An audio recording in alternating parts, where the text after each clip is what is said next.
Formal nang nanumpa sa tungkulin ang mga bagong halal at itinalagang opisyal ng Municipal Agricultural and Fishery Council ng Sultan Mastura kasunod ng isinagawang organizational at election activities para sa regional at local agricultural and fishery councils.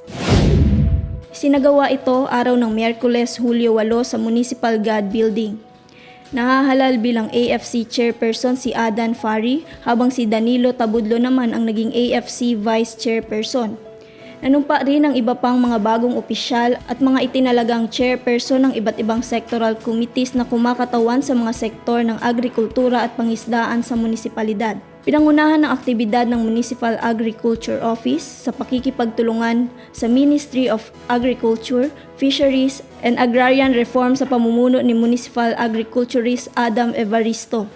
Sa kanyang mensahe, muling tiniyak ni Mayor Dato Amando Mastura ang buong suporta ng lokal na pamahalaan sa bagong organisadong konseho bilang katuwang sa pagsusulong ng mga programang pang-agrikultura at pagpapabuti ng kabuhayan ng mga magsasaka at mangingisda sa Sultan Mastura.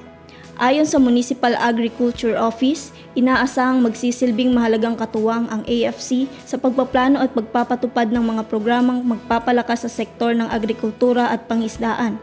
Gayon din sa pagtugon sa mga pangangailangan ng mga magsasaka at mangingisda sa munisipalidad.